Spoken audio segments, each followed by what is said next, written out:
नमस्कार मित्रांनो, स्वागत आहे तुमचं अतरंगी निलेशच्या एका नवीन व्लॉगमध्ये।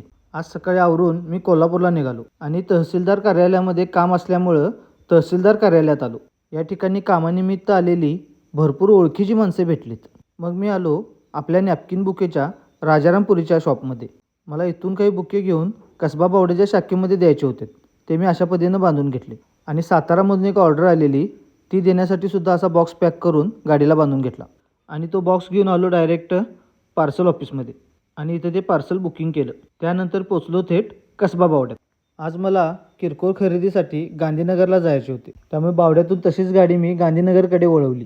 पण दिवाळी जवळ आल्यामुळे आणि त्यात सायंकाळची वेळ असल्यामुळे इथं खूप ट्रॅफिक जाम होतं। गांधीनगर ही पश्चिम महाराष्ट्रातील सगळ्यात मोठी व्यापारपेठ आहे, त्यामुळे इथं खरेदीला कायमच गर्दी असते। मला ज्या शॉपमध्ये खरेदी करायची होती त्या ठिकाणी पटकन खरेदी करून परत अशा गर्दीतून वाट काढत काढत घरी पोहोचलो। मित्रांनो, आपल्याला 10,000 फॉलोअर्स पूर्ण करण्यासाठी खूप मोठा टप्पा गाठायचा आहे, त्यामुळे तुम्ही जर फॉलो केले नसेल तर आत्ताच फॉलो करा अतरंगी निलेशला।